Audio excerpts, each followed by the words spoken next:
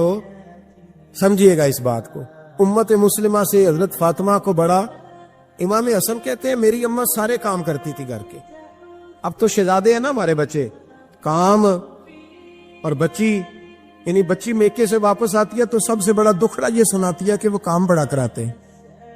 یہی ہے نا دکھڑا؟ ہاں نہ تو کریں. سب سے بڑا دکھڑا کیا ہے؟ پتہ نہیں کیا کراتے ہوں گے, ہال نہیں چلوا لیتے کہیں, یا کچھ چکی نہیں پسوا لیتے, پتہ نہیں کون سا ایسا کام ہے. اور میں آپ ناراض نہ ہو جانا, میں بھی بیٹی کا باپ ہوں, میں بھی بہنوں کا بھائی ہوں, میں بھی اس بات کو سمجھتا ہوں. لیکن ایک بات ذہن میں رکھنا کہ یہ بات نہیں ہے کوئی کرنے والی کہ سارے بچی کے ماں باپ جمع ہو کے پہنچ جاتے ہیں ہماری بچی جی کام بڑے کرتی ہے. مثلاً کیا کرتی ہے؟ کیا کرتی ہے وہ؟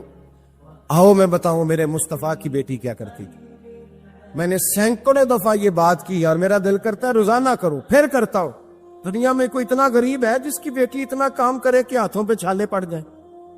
ہے کوئی اتنا غریب تو اٹھ کے بتائے کہ میری بیٹی سسرال میں اتنا کام کرتی ہے کہ چھالے پڑ جاتے. میں دکھاتا ہوں میرے رسول کی شہزادی کو چھالے پڑ جاتے. کچا مکان جناب فاطمہ جناب فضا کی لونڈی تھی، ان سے مٹی منگاتی اور گھر میں لیپا پوتی کرتی، پھر جھاڑو دیتی. امام حسن اور حسین کے درمیان پورے سال کا فرق نہیں، 11 مہینے کا فرق. دونوں بچوں کو سنبھالتی. جناب علی کی والدہ حضرت فاطمہ بنت اسد بوڑھی تھی. جناب فاطمہ وہ کھول کے نوکری کرتی کہ حضرت فاطمہ بول پڑتی. حضرت فاطمہ بنت اسد بول پڑتی، کہتی بیٹے فاطمہ میرا اتنا نہ خیال رکھا کر، تیرے اپنے بھی بچے ہیں. جناب فاطمہ فرماتی آپ صرف علی کی ماں تو نہیں نا، آپ میری بھی تو ماں ہے نا. یہاں بیبیاں فلسفہ بیان کرتی ہیں، وہ کہتی ہیں جی کس حدیث میں آیا ہے ساس سسر کی خدمت فرض ہے؟ میں نے کہا کسی میں بھی نہیں آیا. ہم کیا کہہ رہے ہیں؟ کسی میں بھی نہیں آیا، لیکن یہ تو آیا ہے نا کہ شوہر راضی ہو تو اللہ راضی رہتا ہے. تو اگر شوہر ماں باپ کی خدمت سے راضی ہوتا ہے تو کرو خدمت، اس کو تو راضی کرنا ہے نا، اس پر تو توجہ دو. حضرت فاطمہ پھر چکی پیستی. چکی چکی یہ آسان جملہ نہیں کہہ جاتے ہیں ہم، سن لیتے ہیں آپ. چکی پیس کر، جو پیس کر اس کا آٹا بنانا، پھر بچوں کے لیے کھانا پکانا. پھر ایک دن کہنے لگے علی آپ کی آمدن تھوڑی ہے، خرچے زیادہ، چرخا نہیں لا دیتے؟ فاطمہ کیا کرو گی؟ فرمایا تھوڑا سا سود بنا لیا کروں گی، تم بیچ آیا کرنا. چلو میں تھوڑا ہاتھ بٹاؤں گی. یہ ساری ڈیوٹیاں کر کے حضرت حسن بنواتے ہیں. پھر عزت والے رسول کی عزت والی بیٹی، پھر شانوں والے نبی کی شانوں والی بیٹی، پھر پاک محبوب کی پاک شہزادی. ساری ڈیوٹیاں کر کے رات کو مولا علی سے کہتی اگر آپ اجازت دیں تو اللہ کو راضی نہ کر لوں. پڑھیے لا الہ الا اللہ ہو لا الہ الا اللہ. کسی نے